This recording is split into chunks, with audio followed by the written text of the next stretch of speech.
looking at every single available deck out of what we had now, taking the cards out from Naxxramas, from GvG. I think with what's left, he's playing the most complete decks. So that's why we see here the aggro shaman. Aggro shaman is very much like druid, one of those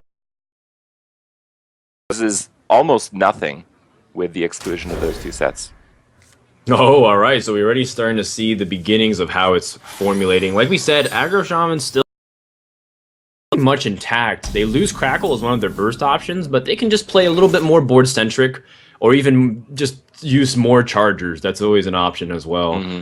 So we're hopping on Trump's POV. He is the shaman player, and he's going to start things off with Sir Fiddly, looking for opportunities to get the burn in, but he doesn't get the most obvious one. There's no Hunter hero power. There's no and instead he chooses the Reinforce hero power, which just seems to be a solid pick. You agree? It's a pretty solid pick. I feel like the Reinforced hero power does better than the regular Shaman hero power, so I think this is a step up nonetheless. But the Shaman hero power pumping up, RNG, Stoneclaw totems, turn after turn after turn after turn against war. When the warrior can't use its weapons to actually remove the threats that it needs to. So I think overall this is a plus, but some of the turns are not going to play out quite as well because of the lack of those taunts.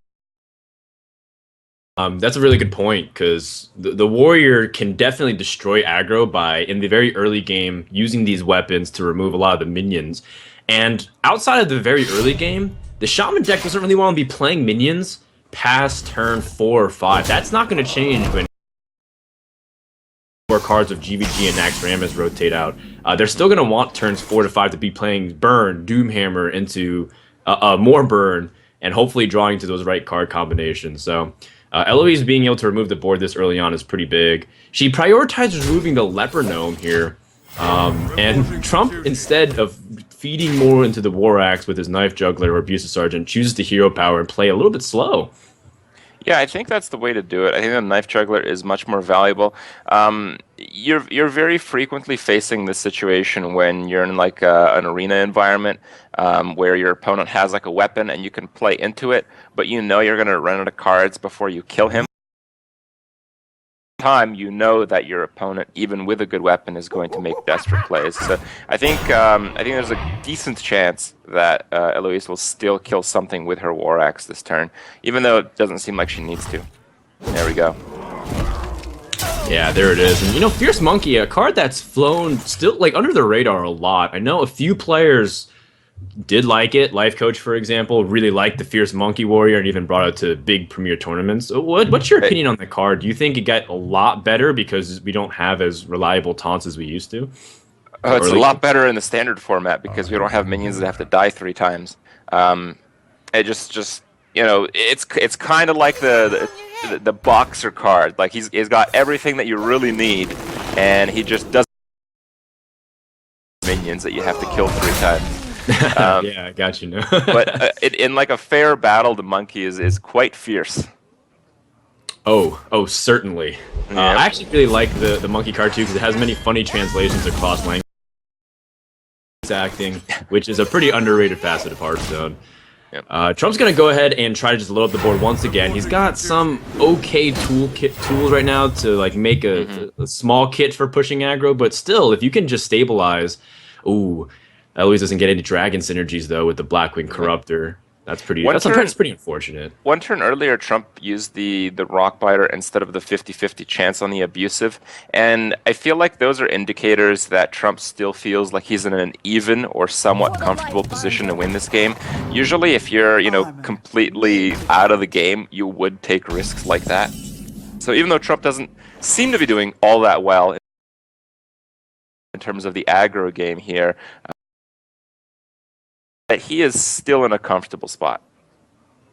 Yeah, I would agree, because now that he hit more draw, like it's one of those scenarios as well, as you look at Warrior being at 26 health and there's an Armor Smith out, but if the board is not really dealt with, and if Trump picks up very efficient ways to remove the board, and Eloise still doesn't draw a dragon with her Dragon Warrior deck, it's one of those things that it just continues to snowball, and the damage from damage over and over. The juggle here, unfortunately, not going the way I think Trump wanted initially. He wanted a very clean removal of the Armor Smith first, and then now has to pick and choose how he wants to go about this of killing the Armor Smith. Mm-hmm. There is little time. I think you have to, dude. Use the reinforcement, just go for the juggle. Yeah. I really Is it feel because like shock is too valuable otherwise? Well, it looks like he's just gonna use it. Yeah, I was thinking about it because if the juggle, even the face or the 2/2, it felt like it was in a really awkward and bad spot. Oh, that's so interesting. King's Defender. I was not expecting this card either. Who needs Death Bites when you can just use King's Defender?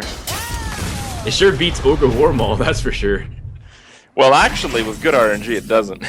Ah, well, okay. That is true, but when you're playing things like Fierce Monkey, that extra charge could be pretty huge as well. That's true. That's true. You know, we're so used to like the 2 durability weapons when it comes to board control that having that 3rd durability, it's like you don't know what to do really.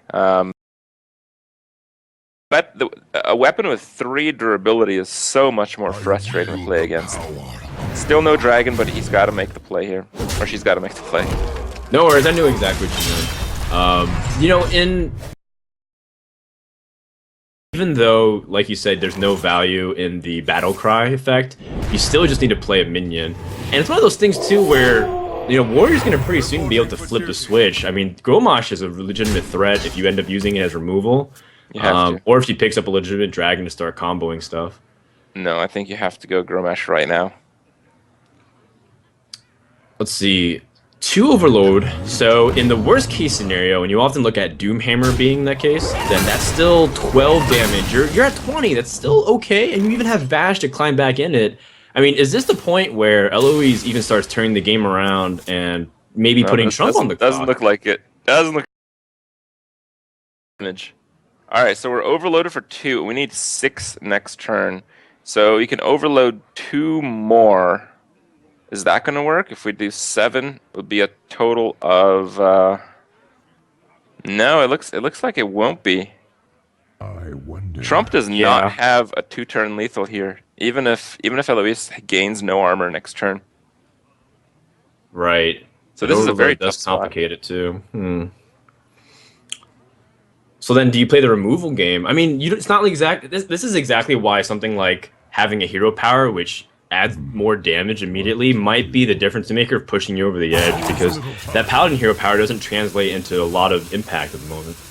I think what you have to do is just lightning bolt the 5/2, play a dude, and go face. Like some way to directly clear, but I mean, I don't know. Like at this stage, I wonder if Eloise even put more anti-aggro tools like Revenge in her deck. It might realistically be, because Dragon Warrior really just wants to continue to control and use high impact minions. Revenge is a very powerful card, especially against unsuspecting players.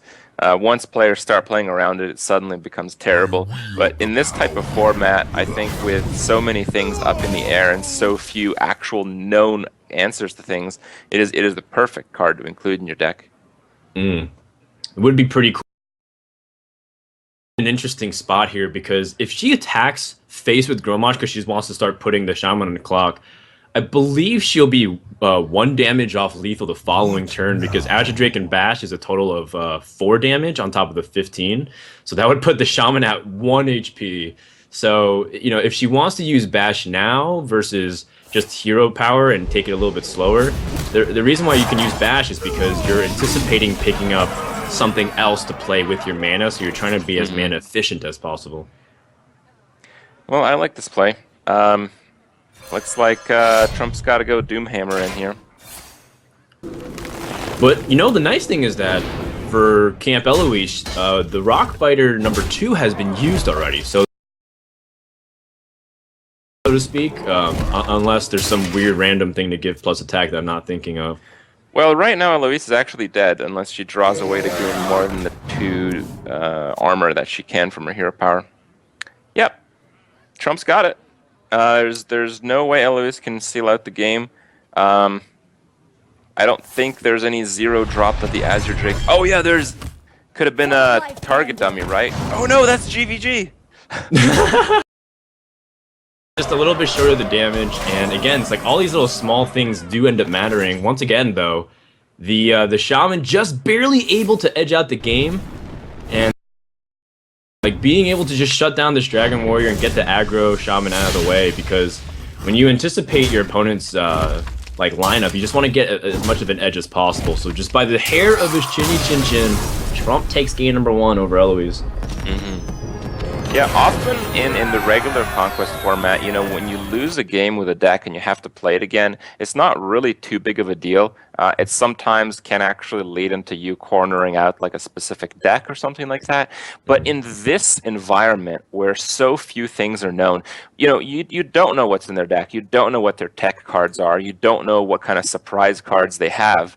Any deck that loses is going to have a much harder time actually winning the second game, because every deck in this whole tournament has that surprise factor that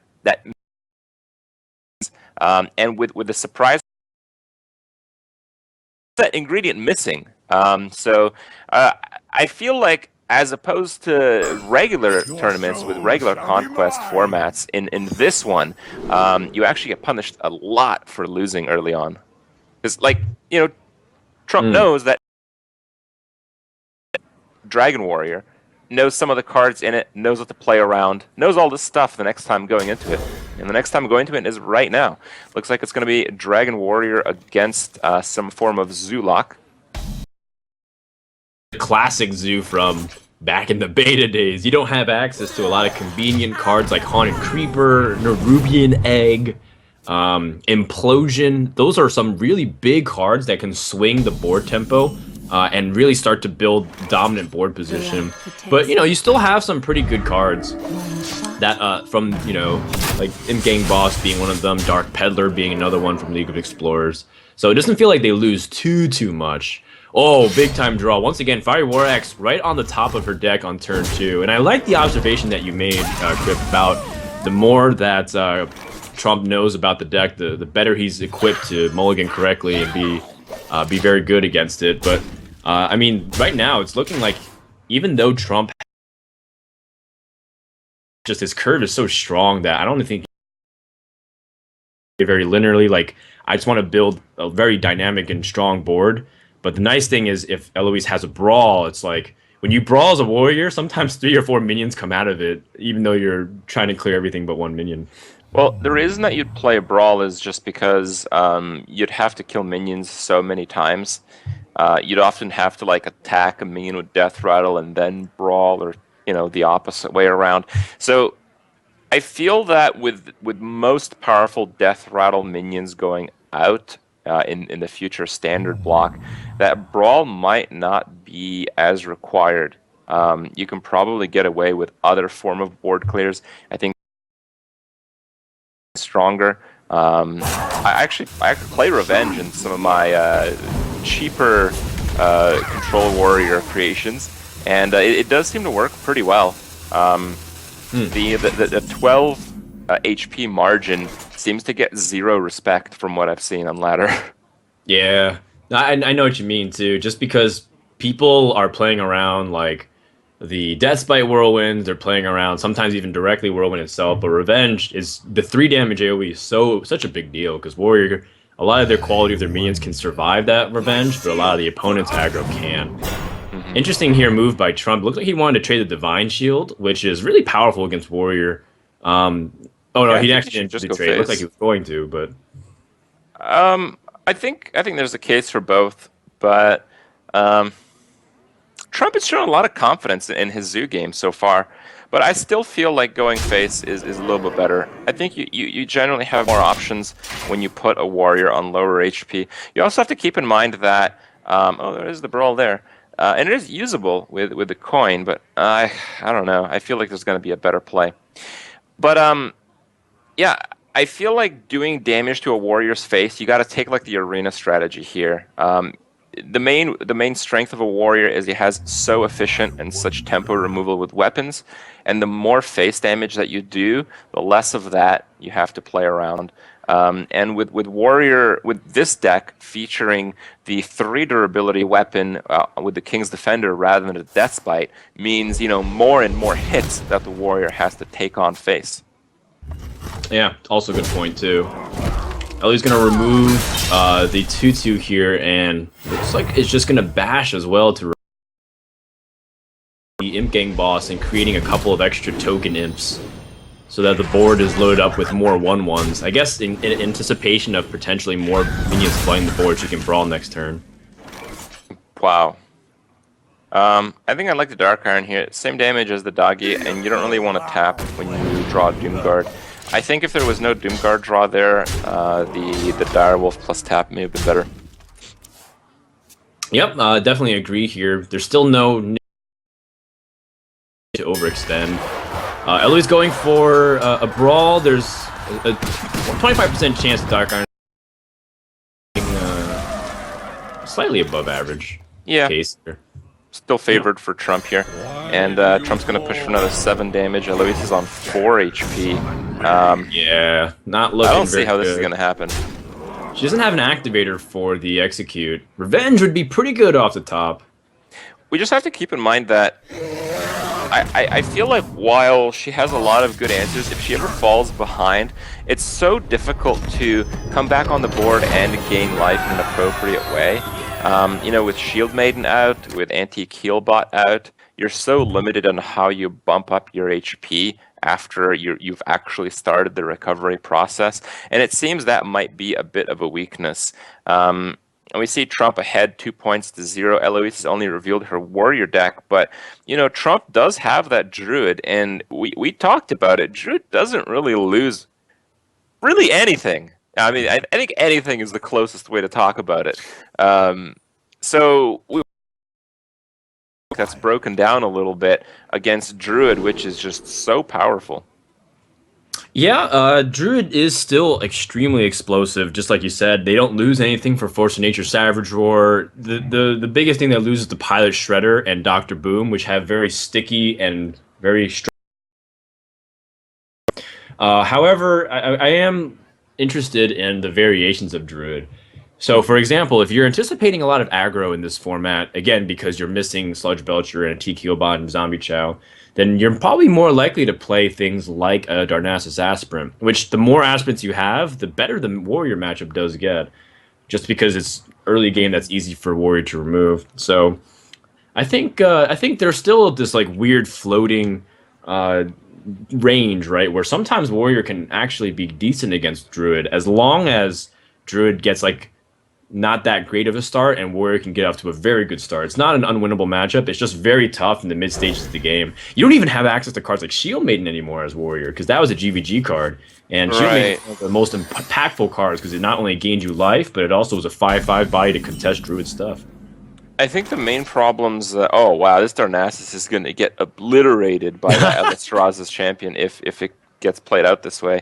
You'll be absolutely right on that sense. But I always felt that in the Druid versus Warrior matchup, the Warrior needed either Shield Maidens to bounce over the threshold of Force of Nature Savage Roar or Belcher. Belcher was also, the loss of Belcher doesn't really affect too many things because there are other taunts in the game, there are other options, but particularly against Druid, the breakpoints on the HP pool of a Belcher stop the combo completely in its tracks, and I think that is a really big loss for Warrior in this matchup. But the Warrior does have a couple other taunts that's not normal of what we are accustomed to seeing. The Fierce Monkey, for example, also the Twilight Guardian. The Twilight Guardian is statted just enough to make it very annoying for Druid to get past. 6 health is definitely not convenient at all, given their type of removal. And but it can't be played right now. That's the issue. You lose 2 Dragon activators, and it doesn't activate itself. Yeah, I mean, it's like the worst play you can make right now. Yeah.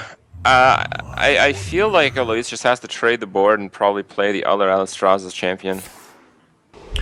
I'd probably keep the Monkey.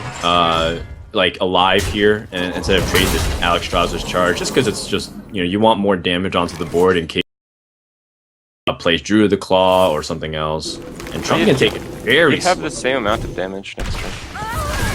That's true. The Blackwing Corruptor, but Trump takes a very slow approach.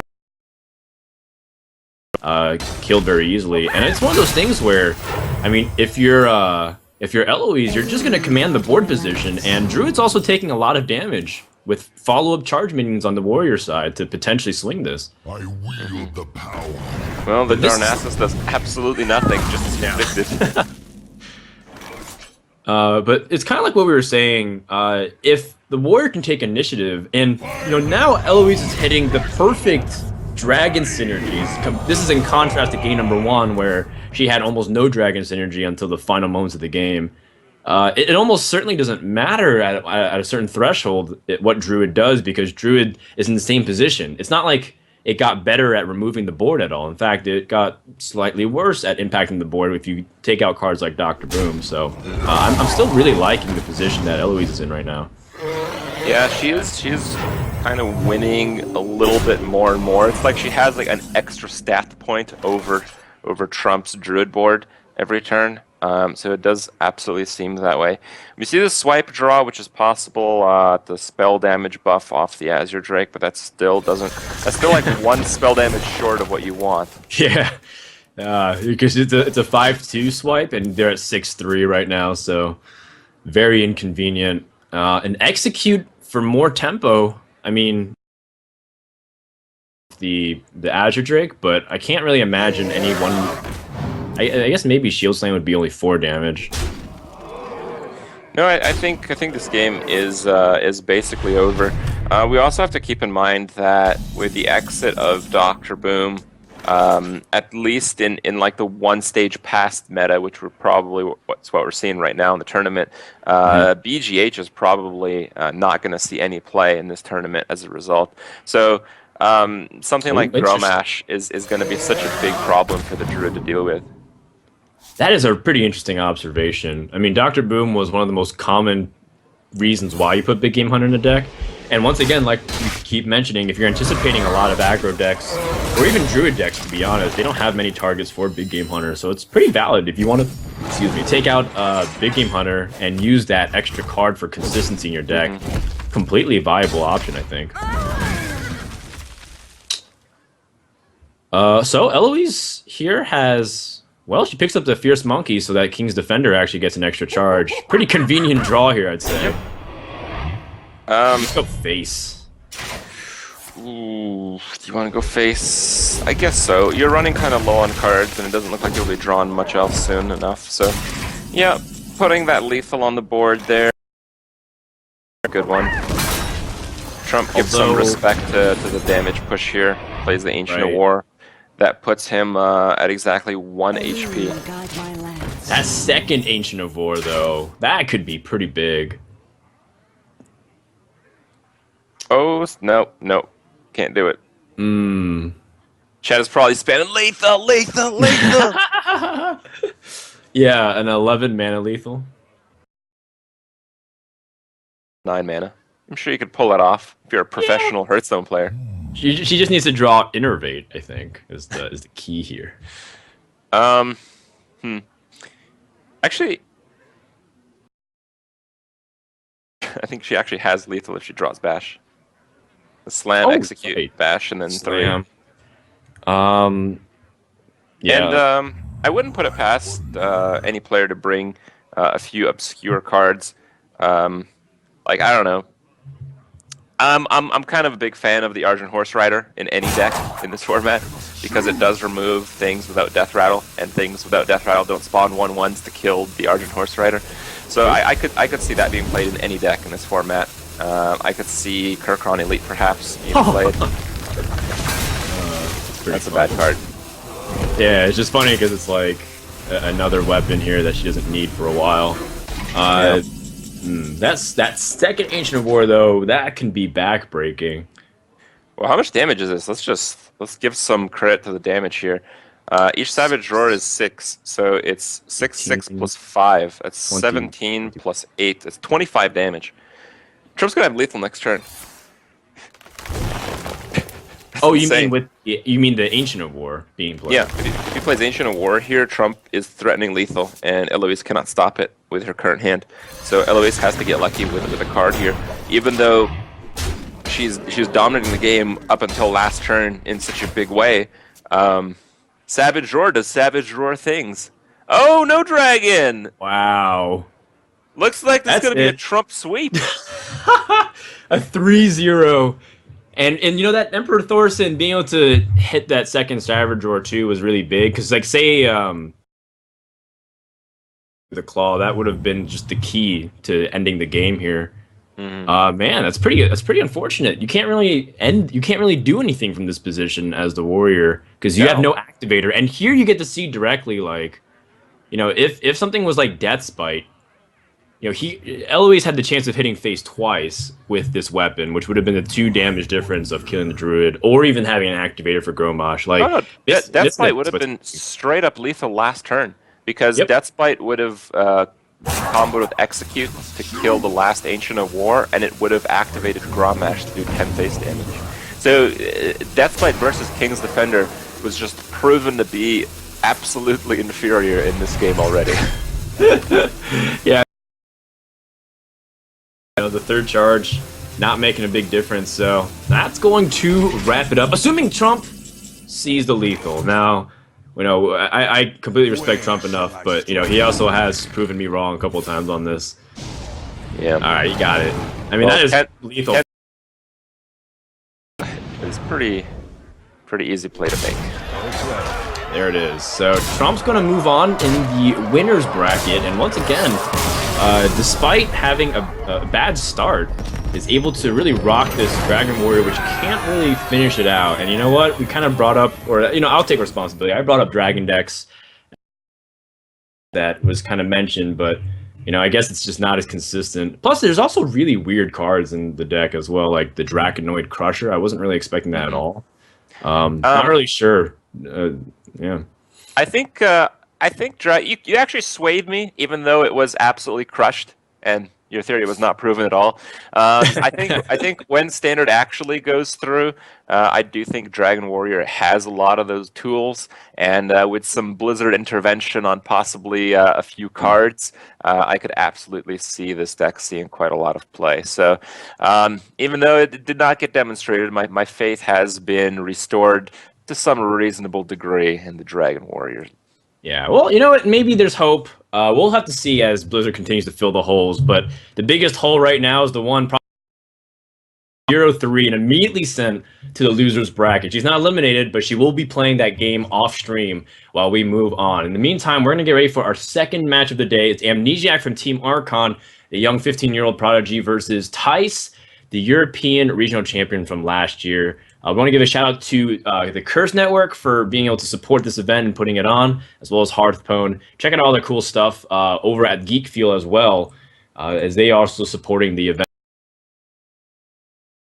For our second match of the day, so don't go anywhere. When we come back, more action here at the Curse Trials. Stay tuned.